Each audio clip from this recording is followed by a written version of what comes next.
Nah, dalam sesi ini kita akan membahas Rotterdam yang merupakan hub logistik Eropa untuk meninjau industri maritim.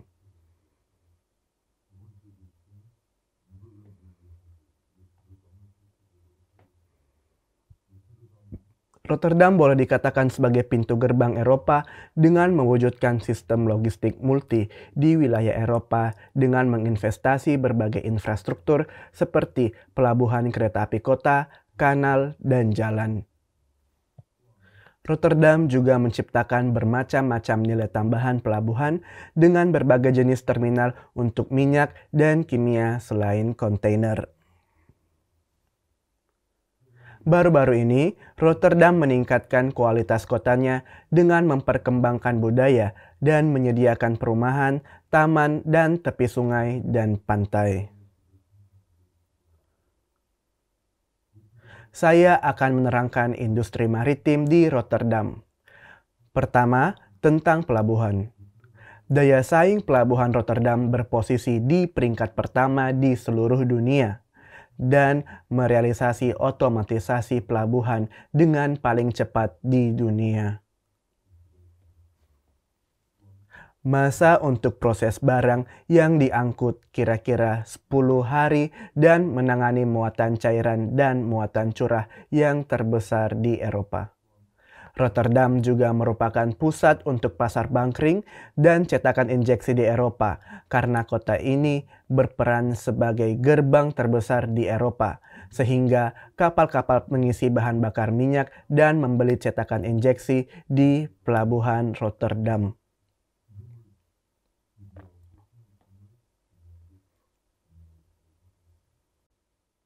Kedua, industri logistik. Karena Rotterdam merupakan pintu gerbang Eropa, maka kantor cabang perusahaan global untuk wilayah Eropa berlokasi di kawasan logistik di sekitar Rotterdam. Jumlahnya rata-rata 3.000.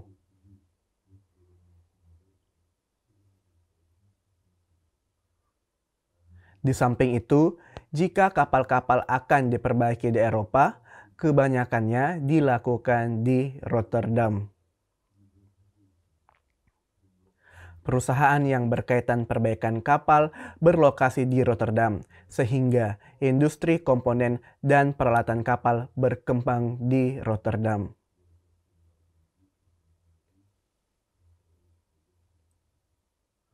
Rotterdam juga merupakan pangkalan muatan cairan yang terbesar di dunia.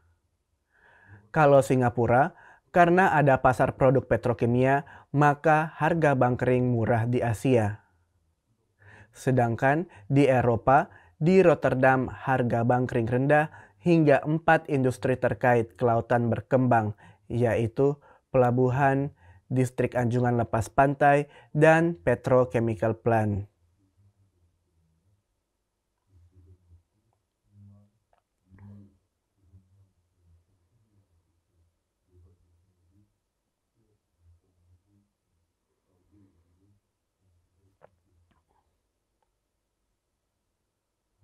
Berikutnya, Shanghai.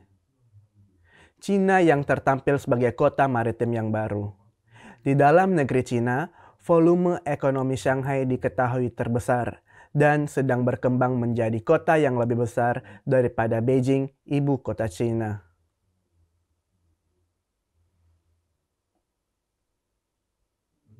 Beberapa tahun sebelumnya, Shanghai membuat galangan kapal berkapasitas 300.000 ton dengan sistem produksi semi terapung (FPS) dan melaluinya mengembangkan beberapa kawasan industri anjungan lepas pantai. Selain itu, jembatan Donghai dan kompleks tenaga angin lepas pantai dibangun. Cina sedang melakukan banyak investasi pada industri maritim untuk bersaing dengan Amerika Serikat ke depan dan di tengahnya ada Shanghai.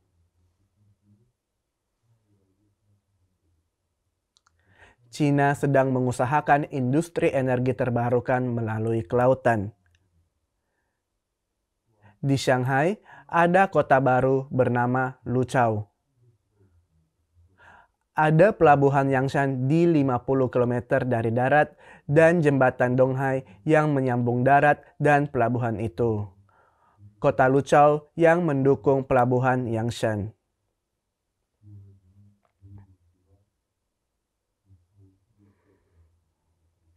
Luas kota Luchao 300 km persegi dan dilengkapi perumahan dan perkantoran.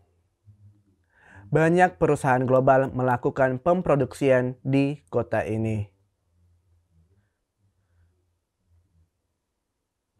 Saya akan menerangkan industri maritim Shanghai. Pertama, pelabuhan.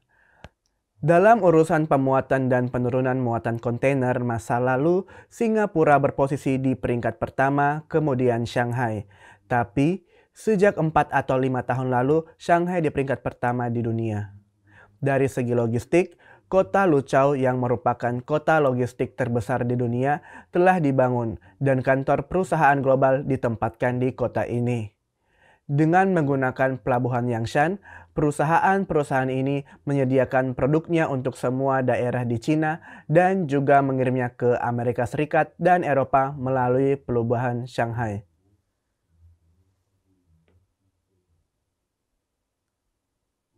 Selain logistik pelabuhan itu, Shanghai memperhatikan bidang perkapalan dan anjungan lepas pantai baru-baru ini sehingga terdapat banyak jumlah galangan kapal di sekitar kota ini. Di galangan kapal ini, Shanghai melakukan berbagai percobaan terkait pembuatan kapal dan anjungan lepas pantai. Dari segi transportasi laut, pusatnya adalah London. Pasalnya, banyak jumlah kapal melintasi Selat Dover pada abad ke-17 dan 18. Kebanyakan kapal dibuat di Eropa.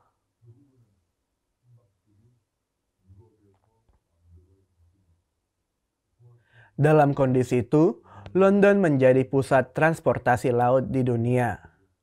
Namun, kini semua kapal di dunia dibuat di Korea Selatan, Cina, dan Jepang. Singkatnya, pembuatan kapal yang dilakukan di Eropa kini dipindah ke pasar Asia. Sebab itu, Shanghai sedang mengoperasikan tempat pendidikan transportasi laut untuk membuat organisasi transaksi maritim dan merilis indeks tarif di Asia, bukan di Baltic Exchange London.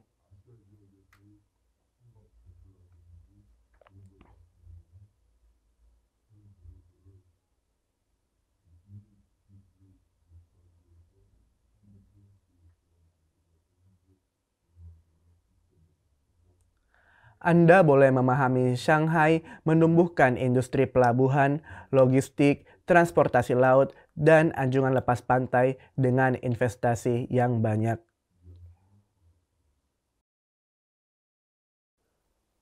Kota selanjutnya adalah Houston yang menjadi pusat industri petrokimia dan anjungan lepas pantai di Amerika Serikat. Houston adalah kota yang kecil pada zaman dulu, namun menjadi pusat perdagangan minyak di dunia setelah ladang minyak ditemukan pada tahun 1901 dan Houston Ship Channel dibuat pada tahun 1914. Setelah Offshore Technology Conference diadakan setiap tahun sejak tahun 1969, kota ini dibesarkan sebagai pusat anjungan lepas pantai.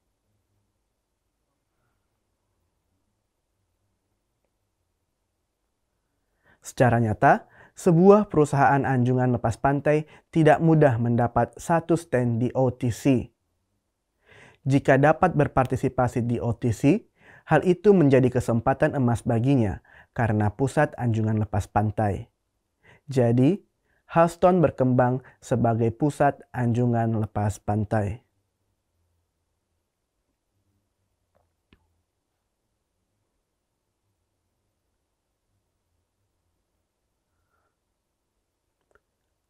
Meskipun sedikit lama, ini data yang saya peroleh waktu berkunjung ke Houston pada tahun 2010.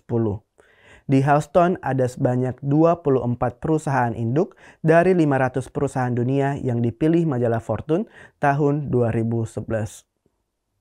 Ada yang mengatakan bahwa Houston adalah kota yang dapat bersaing dengan New York untuk menjadi pusat ekonomi Amerika Serikat.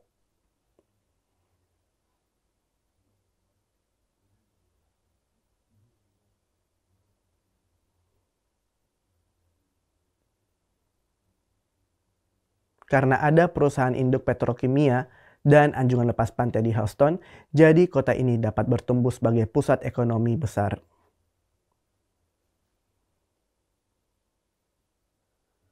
Karena terusan Panama diperlebar pada tahun 2016 dan lebih banyak kapal melintasnya, maka Houston diharapkan bertumbuh sebagai hub distrik di bagian tengah dan selatan Amerika Serikat.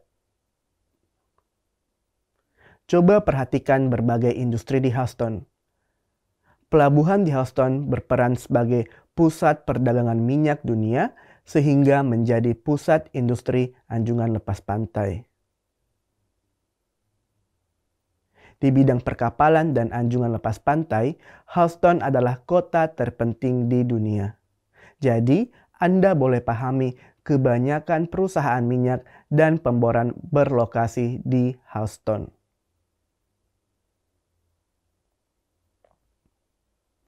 Bidang petrokimia. Kawasan industri petrokimia yang terbesar ada di Houston.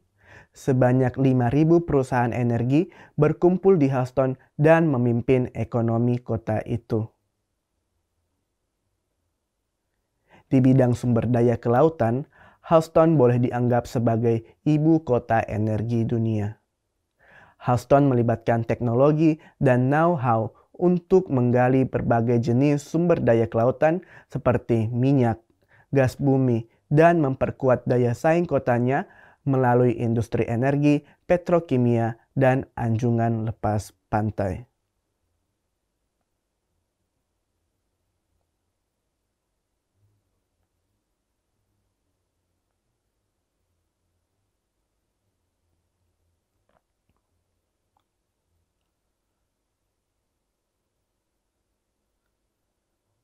Selama ini, Singapura menjadi tolak ukur bagi kota Busan yang mengimpikan ibu kota maritim.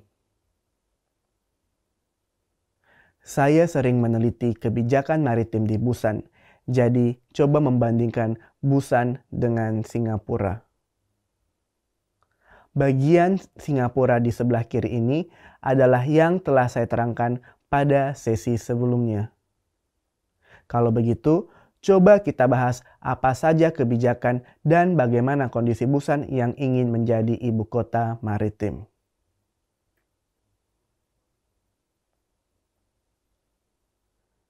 Pertama, bidang pelabuhan. Volume bongkar muat kontainer Busan berposisi di peringkat ke-6 di dunia.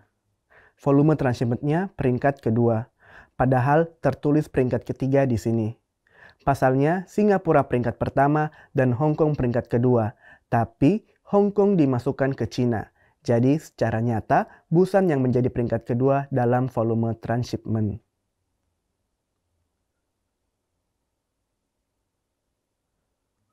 Perusahaan logistik. Masa lalu terminal-terminal kapal ada di Pelabuhan Busan atau Bukhang di pusat kota Busan. Sejak tahun 2005, Pelabuhan Busan Baru atau Xinhang dibangun di 50 km dari pusat kota Busan. Di belakang Pelabuhan Baru, banyak kawasan industri pun dibuat dan kini sekitar 60 perusahaan logistik ada di dalamnya.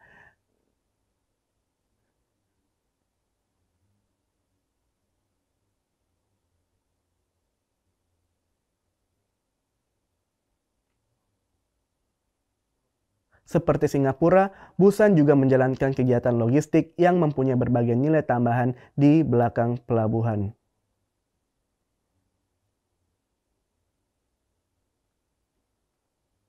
Busan dikatakan mempunyai daya saing yang tinggi di bidang pelabuhan dan logistik.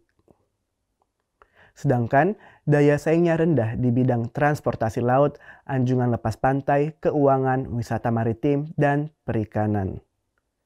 Pertama, coba bahas transportasi laut. Busan berencana mengembangkan industri transportasi laut di daerah Pelabuhan Busan.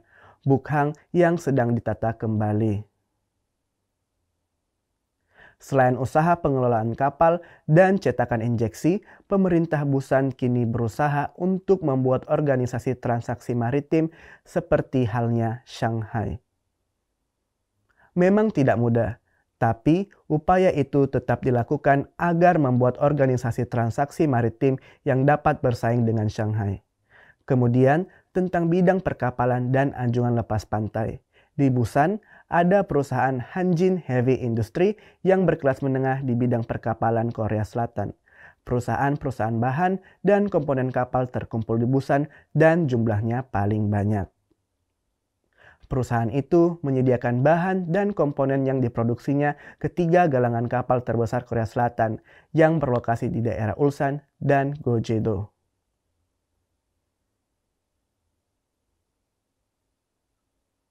Berikutnya, bidang keuangan. Busan telah ditetapkan pemerintah Korea Selatan sebagai pusat keuangan maritim.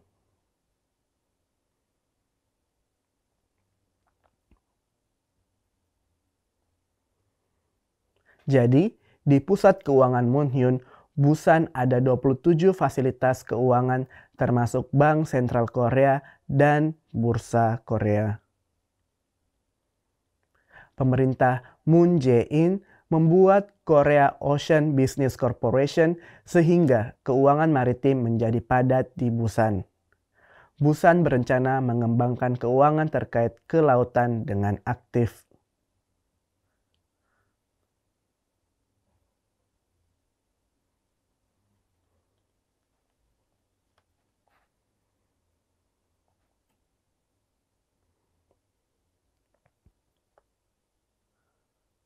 Bidang wisata maritim. Kawasan Pelabuhan Busan atau Bukhang yang berlokasi di pusat kota ditata kembali setelah Pelabuhan Busan baru dibuat. Kawasan Bukhang sedang dikembangkan sebagai kawasan wisata.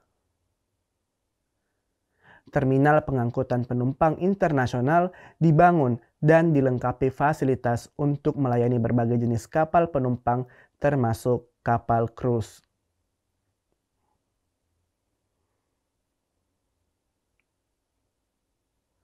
Terakhir, tentang perikanan. Perikanan Busan mencapai 30% dari jumlah total impor-ekspor Korea Selatan.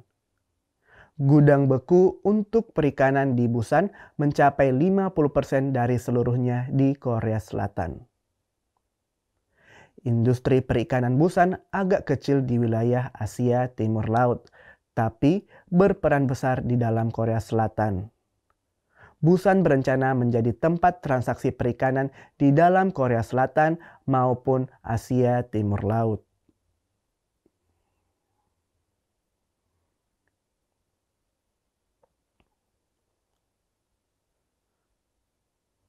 Berikutnya, perbandingan kedua tentang industri maritim Busan dengan Singapura. Dari kuadran yang menerangkan industri maritim Singapura dan Busan, bagian berwarna merah adalah Singapura. Di bidang keuangan, wisata, pelabuhan, logistik transportasi laut, kecuali perikanan, Singapura mempunyai daya saing dan mencetak banyak nilai tambahan. Busan dapat bersaing dengan Singapura dalam bidang logistik pelabuhan saja dan bidang lain. Daya saing dan nilai tambahannya kurang bagi Busan. Apa sebabnya? Kita dapat tahu. Ada 3 unsur keberhasilan Singapura. Singapura adalah pusat keuangan, logistik, dan wisata di Asia Tenggara.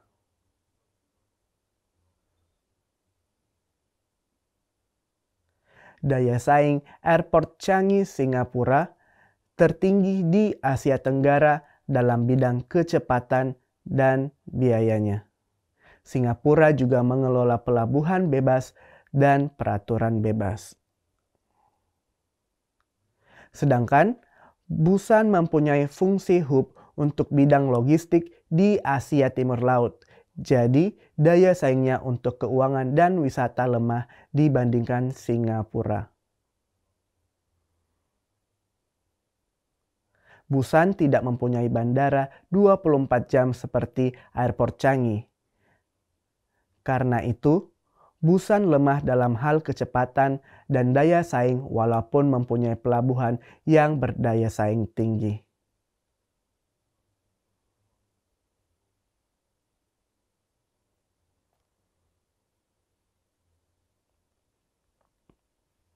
Karena Singapura adalah negara kota, jadi tidak terbatas dengan peraturan pelabuhan bebas. Sedangkan Busan, pengelolaan pelabuhannya dipegang oleh pemerintah pusat. Hal itu membuat sulit Busan menghasilkan nilai tambahan dari industri maritim.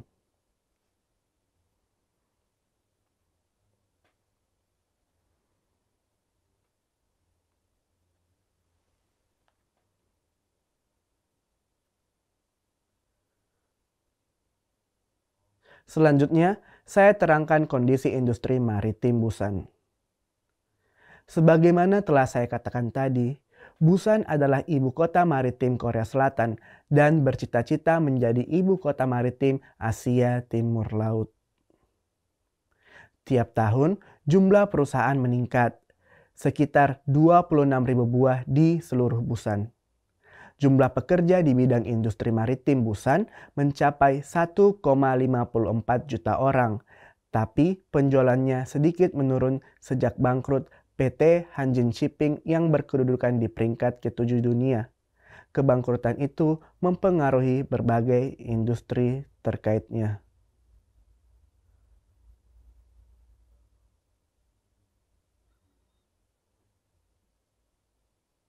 Seperti penjelasan saya tentang industri rantai dari industri maritim di Jepang tadi, usaha jasa dan layanan pelabuhan terkait perusahaan kapal beragam.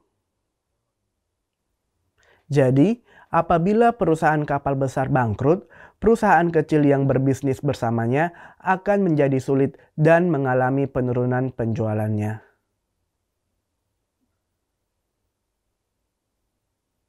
Melihat rasio industri maritim Busan dibandingkan seluruh negeri Korea Selatan, bidang logistik rasianya 35%. Selain logistik, berbagai bidang mempunyai rasio tinggi, lebih dari 20% di seluruh Korea Selatan. Jadi, di Busan terdapat 30% perusahaan, 26% tenaga kerja, dan 20% penjualan dari industri maritim Korea Selatan. Mungkin Anda merasa aneh, bagaimana dapat sedikit volume penjualannya walau sepertiga tenaga kerja industri maritim bekerja di Busan? Hal itu karena kecilnya nilai tambahannya. Sayangnya, di Korea Selatan banyak perusahaan menempatkan kantor pusatnya di ibu kota, Seoul dan sekitarnya. Jadi, volume penjualan Busan dinilai rendah.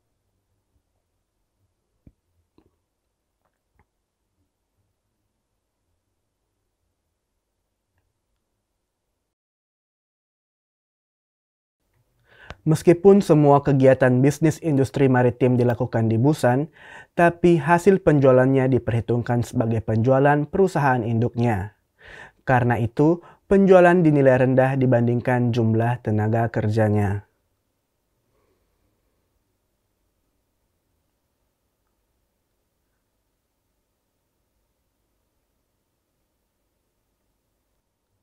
Ini kondisi kedua Busan. Sebagaimana telah saya katakan, Busan adalah kota pelabuhan terbesar di Korea Selatan. Volume bongkar muat kontainer di Busan mencapai 76% dari seluruhnya dan 50% darinya adalah volume transshipment.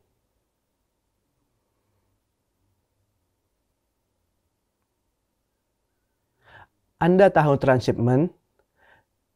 Nah, Busan tidak mempunyai bandara besar. Jadi, kalau ingin pergi ke Amerika Serikat dan Eropa, ke Bandara Incheon dahulu, lalu transit pesawat ke Amerika Serikat dan Eropa.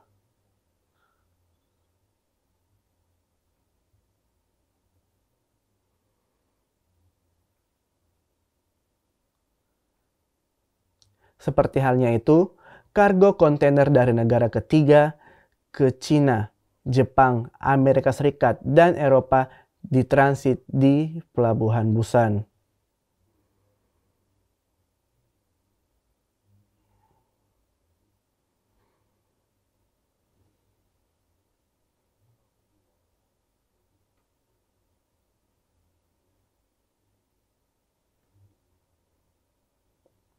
Kargo yang datang dari negara ketiga datang di Pelabuhan Busan lalu dibawakan ke negara ketiga lain adalah kargo transshipment.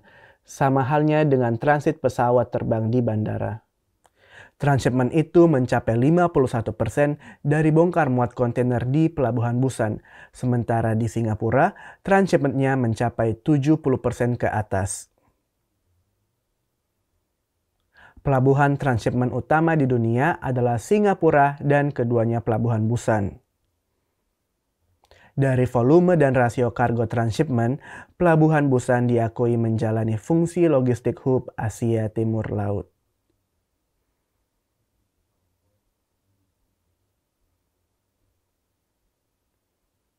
Sekarang kita akan amati pemfokusan industri maritim yang beragam di Busan. Pertamanya adalah industri pengelolaan kapal. Industri pengelolaan kapal adalah usaha mengelola kapal atas permintaan pemilik kapal. Sekitar 70% industri pengelolaan kapal Korea Selatan terdapat di Busan. Sebanyak 70% industri barang kebutuhan kapal Korea Selatan ada di Busan.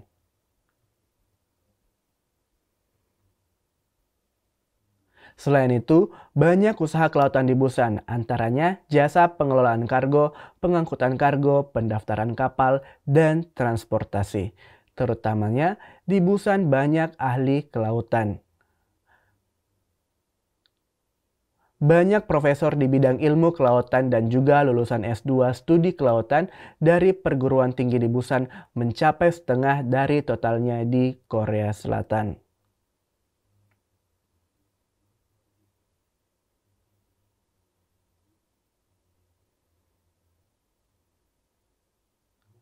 Karena banyak sumber daya manusia berkeahlian itu, Busan dikatakan dilengkapi dengan prasarana untuk menjadi ibu kota maritim Korea Selatan maupun Asia Timur Laut.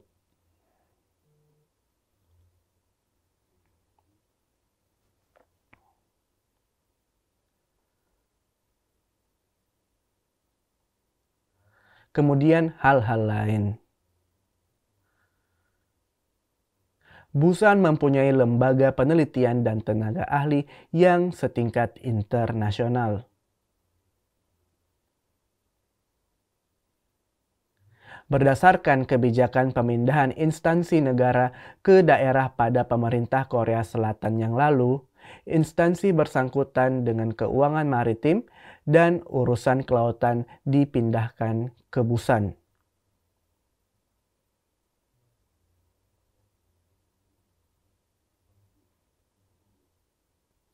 Yang utamanya adalah Korea Institute of Ocean Science and Technology. KIOS membuat kebijakan kelautan dan perikanan Korea Selatan. Dengan pemindahan beberapa lembaga penelitian kebijakan negara ke Busan, lembaga penelitian dan tenaga ahli tingkat internasional itu dengan sejumlah perguruan tinggi di Busan menciptakan sinergi yang efektif.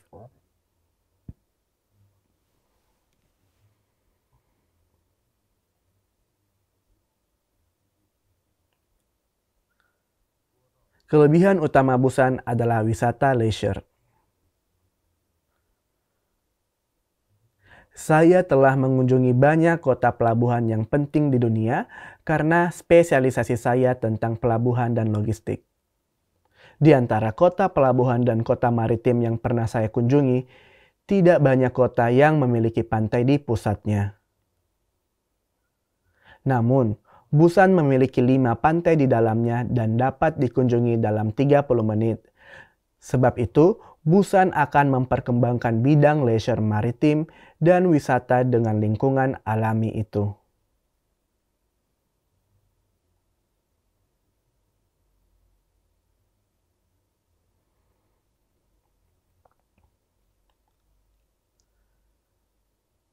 Busan juga akan menjadi basis utama perikanan yang paling besar di Korea Selatan, kemudian dikembangkan menjadi basis logistik perikanan yang menyambung timur jauh Rusia dan Cina.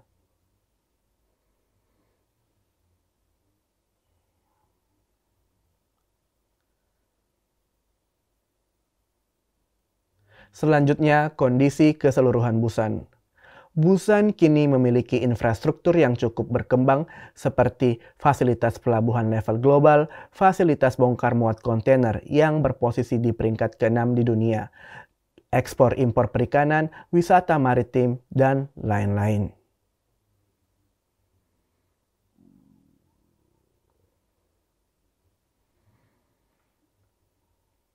Akan tetapi, industri maritim Busan sedikit lemah. Yang relatif baik adalah adanya klaster peralatan kapal yang terbuat dari 500 perusahaan di Busan. Banyak perusahaan keanggotaan kapal domestik ada di Busan, tapi volume penjualannya tidak menguntungkan penghasilan Busan karena kebanyakan perusahaan induk dan perusahaan besar maritim berlokasi di wilayah ibu kota.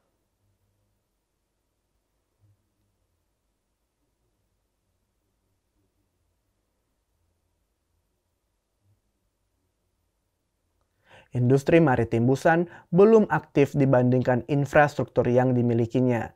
Karena itu, fungsi utama Busan terkaitnya pun lemah.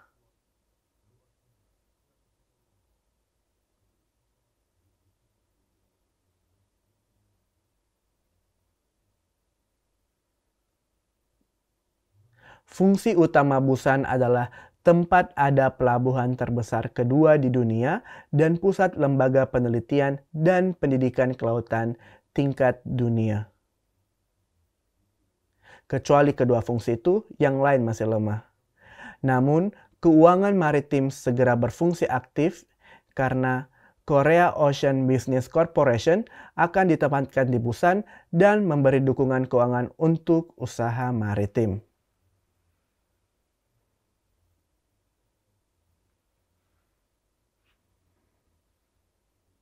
Dengannya, Busan mendapat kesempatan untuk menjadi pusat keuangan maritim Korea Selatan maupun Asia Timur Laut, sehingga melakukan fungsi penting fasilitas keuangan seperti Singapura dan Rotterdam.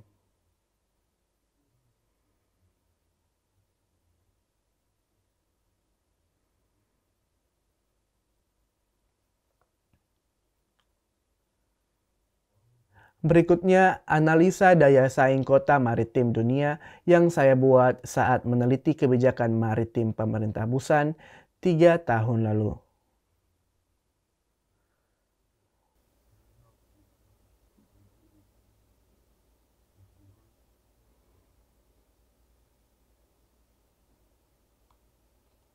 Saya membandingkan daya saing 10 kota maritim penting di dunia dari segi infrastruktur, fungsi utama, dan industri. Bagian infrastruktur dibagi infrastruktur pelabuhan dan indeks keberhasilan logistik. Bagian fungsi utama dibagi pelabuhan transshipment, indeks daya tarik kota, kematangan keuangan. Bagian industri dibagi GDP, daya saing industri, dan indeks bisnis. Di bidang infrastruktur, Busan tidak kalah dengan Rotterdam. Hampir tidak ada perbedaannya. Garis hitam adalah angka rata-rata 100. Jika dekat dengan angka 100, kondisi rata-rata dipertahankan.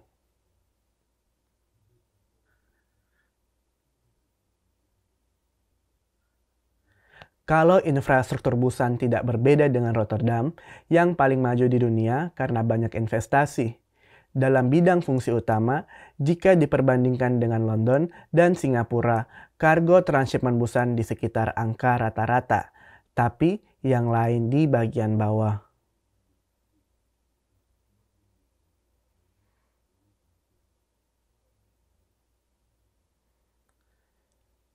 Industri pun sama.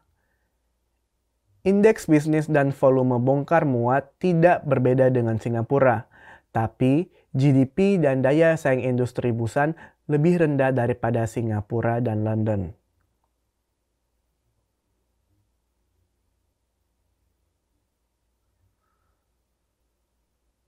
Melalui perbandingan ini, Busan berencana lebih banyak melakukan investasi dan menyediakan kebijakan untuk industri maritim dan fungsi terkaitnya.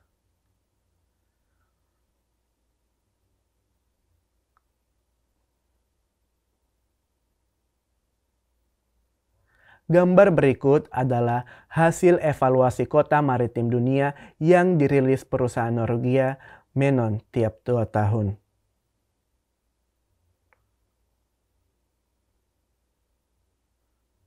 Menurutnya, Busan peringkat ke-10, peringkat pertama Singapura, kedua Hamburg, ketiga Rotterdam, 4 Hong Kong, kelima London, keenam Shanghai, ketujuh Oslo, ke-9 Dubai, dan ke-10 Busan.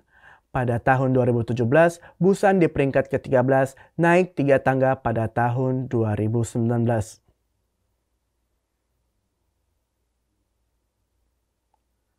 Peringkat ke-11 Athena, ke-12 New York, dan ke-14 Houston. Secara terinci, Busan mengalami kenaikan bagian industri maritim menjadi peringkat ke-13 di tahun 2019 dari peringkat ke-14 pada tahun 2017. Peringkat untuk potensi kota maritim maju pun naik 1 tangga dari peringkat ke-15 pada tahun 2017. Keuangan maritim dan hukum kelautan juga naik 2 tangga dari peringkat ke-15 pada tahun 2017. Sedangkan bagian teknologi maritim turun dari peringkat ketiga tahun 2017.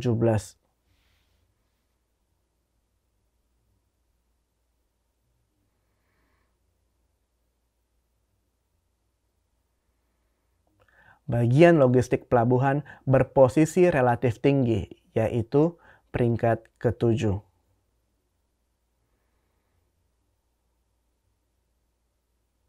Di sesi ini, kita membahas 3 kota maritim dunia dan industrinya. Saya juga memperkenalkan hasil penilaian tentang daya saing industri maritim yang dikeluarkan institusi saya dan lembaga konsultasi internasional.